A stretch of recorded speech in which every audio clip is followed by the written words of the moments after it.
How's it going, guys? JP here, and welcome to day number 15 in my second annual 31 Days of Horror. The film that I'm going to be reviewing today is Amityville 2: The Possession.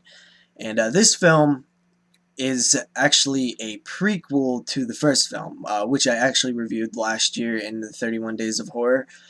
So the first film deals with the Lutz family and their 30-some day experience in the Amityville house.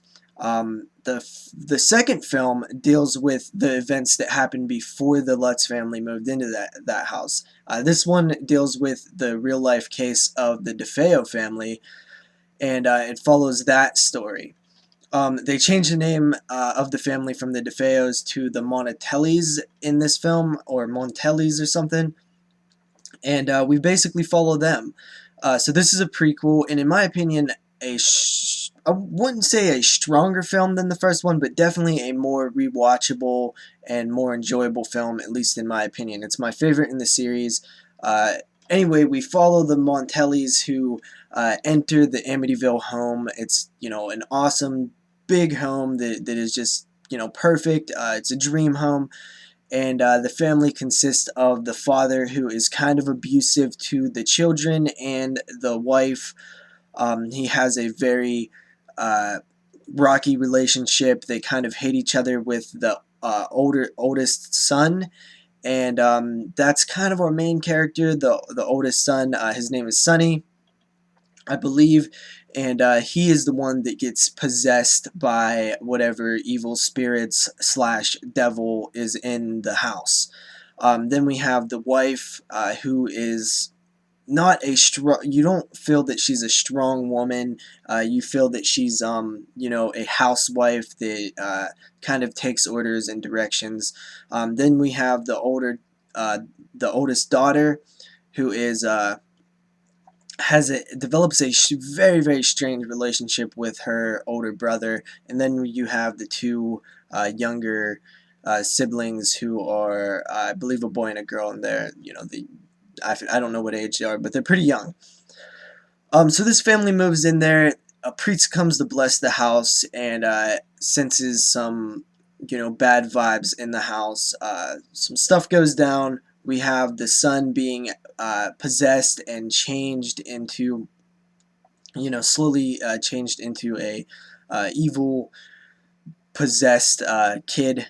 And there's a point in the film where he begins to flirt with his sister, and they end up having a incest type relationship, which is very uncomfortable, kind of shocking for 1982. Especially with the Amityville horror, it doesn't seem like you would see this, and it's definitely uncomfortable, and it really adds some twisted level to this film that you don't really expect upon the first time watching it. So after that, you have the son. Basically, I don't know how much to go into this movie, because it really is like two different movies, and it almost feels like I'm spoiling the end of the movie, but it's not really the end.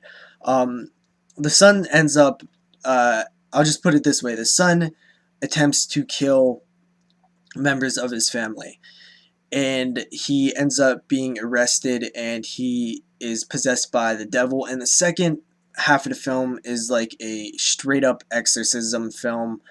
And I hear that that's where a lot of the critics kind of bash this one, is because it feels like it's just ripping off The Exorcist, which kind of does have like that thing. But what exorcism film has not ripped off The Exorcist? You know what I mean?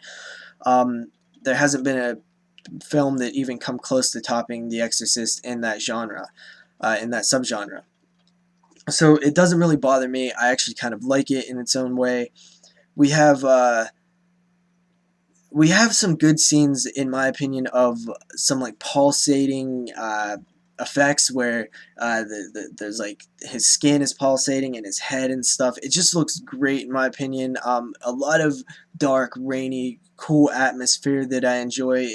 It almost feels like, the house is, you can almost feel the atmosphere of the kid when he's walking into the basement and he's home alone, and when he first kind of gets possessed, you can feel like the coldness of, the cold dampness of the basement. At least I've always noticed that in the film, and it really has a thick atmosphere in those scenes.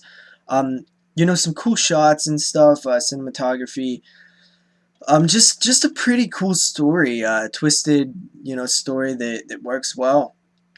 For the prequel, I think this is actually a better story than the first film. It has uh, a more interesting story than the Lutz family. I've always kind of thought the DeFeo family should have been the more of the main story in the Amityville films. But Amityville 1 and 2 go really well together, and honestly, probably the strongest in the series.